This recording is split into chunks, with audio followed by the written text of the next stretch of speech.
All right, let's go now to a video that's gone viral. You may have seen it on the internet or at least seen the link for it floating around. I know that I watched it along with what was, at least by this morning, 70 million people.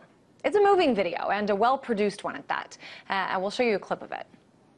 For 26 years, Kony has been kidnapping children into his rebel group, the LRA.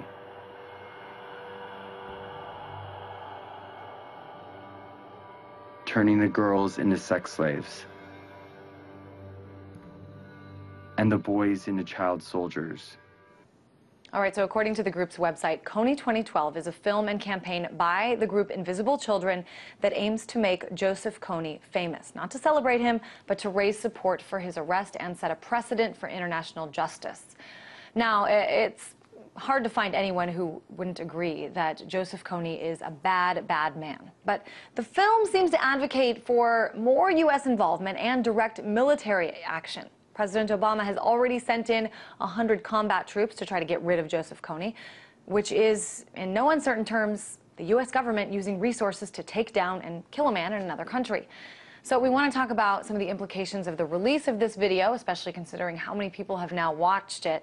I'm joined now by Marcel Cartier, a hip-hop artist whose CD out is called Revolutionary Minded. Hey there, Marcel.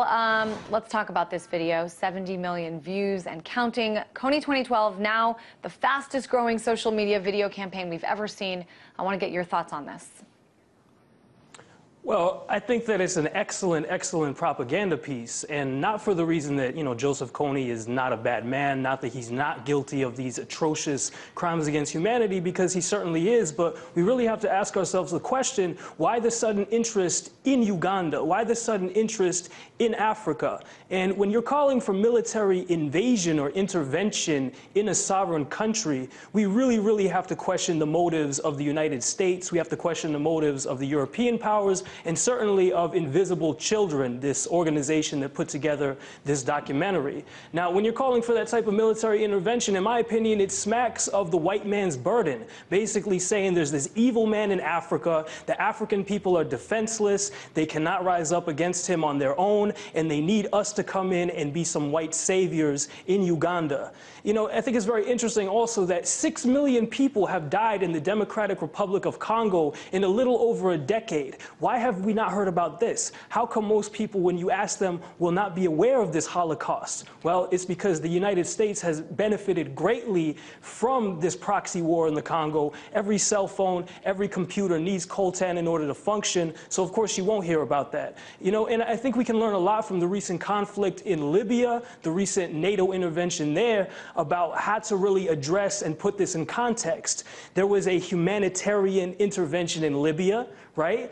And what's the result of that? What's been the result for black Libyans, for example? We just saw last week video footage come out of black Libyans being thrown in zoos and being forced to eat the old Libyan flag by these so-called rebels, these darlings of the West. So the United States has no concern. Marcel, just because you just brought up several interesting points, so let's look at Libya. And a lot of people, and at the beginning of your answer, you said, you asked the question, why do people all of a sudden care about Uganda? And I think sort of another aspect of this story is the social media aspect, is, they care about it because they saw it on Facebook. They didn't see stuff about it on Facebook before. Now that they have, they care. But this is interesting because in Libya, there's oil. There is a U.S. interest in getting involved in making sure that territory, that country is stable, and whatever that means to whomever. But So talk about this. I mean, there's no interest that we know of for the U.S. to get involved in Libya, in Uganda, and yet, President Obama has already sent troops, and this film, the goal of this film is to try to get more. Talk a little bit about that. I mean, do you think there is, in fact, a U.S. interest? Most definitely. I mean, it's no coincidence that just a couple of years ago, oil was discovered in Uganda. But also a key component of this is the People's Republic of China. And this has to do with the entire world context at the moment. For example, the U.S. is very interested in knocking down the Syrian government. They're very interested in knocking down the Iranian government after Syria. Syria is basically the domino they have to take out to get to Iran. But the U.S., and if you look at Obama, he's really talking more and more about the U.S. being a Pacific power. power, which means after Syria and Iran, they can go for China, possibly Russia as well in that final showdown, because they want a unipolar world. They want this world to continue. But China has a lot of contracts in Africa. China has become a very appealing partner for a number of African countries because it's not involved in Africa in the same parasitic way that the United States is involved or that these multinational corporations from Europe are involved. They actually provide much better terms, which is really more about mutual cooperation. So I think it has a large part to do also with countering China's growing influence in Uganda and throughout Africa. That's an interesting argument. I haven't heard that one yet. What do you think? I mean, if the U.S. did stay on top of this and decide to get more involved, what impact do you think it could have in terms of bringing stability to what is very much right now a conflict-ridden country? Well, if it brings stability, it's going to bring stability under imperialism. It's going to bring stability under, basically subjugation to U.S. interests. And, they are going for this. We see it because AFRICOM was launched a couple of years ago. That's the U.S. African Command.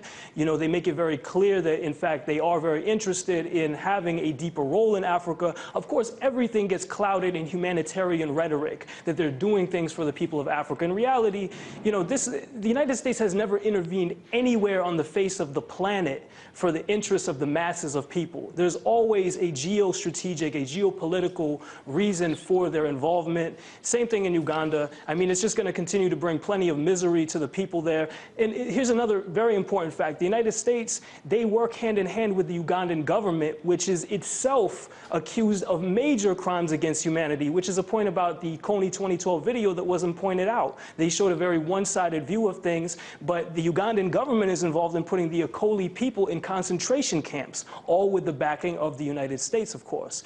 So any stability that's brought to that region is going to be a stability of exploitation and oppression. Marcel, we're almost out of time, but I do want to talk about some of the impact of this video. Again, as we said, 70 million people and counting have viewed it. And if you turn on the TV today, just about any of the cable networks, many of them were covering the story, and many of them were doing so in a pretty positive light. I want to show a quick clip that we saw on CNN from Piers Morgan. Let's be honest, if this happened in any other country, it would make world news. It's taken 26 years and 9 years of our work to say, this is important, these children's lives matter. And we need to get that. We need to understand that, and we are. We're waking up to that, and it's changing the world. So what do you think? I mean, is the mainstream media doing a good job of sort of painting this as a propaganda piece, or is it, not telling the whole story? Well, what the mainstream media should do if it's interested in human rights is talk about a Bush 2012. Bush is easily the biggest war criminal walking around freely across the planet. He's directly responsible for the deaths of at least 1.5 million Iraqis. That far dwarfs anything that Joseph Kony is accused of. And Obama's a war criminal too. Let's just be honest about this. He's a Nobel Peace Prize winner, but he definitely shouldn't have received that. What about Netanyahu 2012? I guess the message here is that it's okay to it's not okay to kill children unless you're the United States or you're Israel, and then it's suddenly just fine. All right, certainly some interesting perspectives there. Always good to have you on, Marcel Cartier, hip-hop artist in our studios in New York. Thanks so much.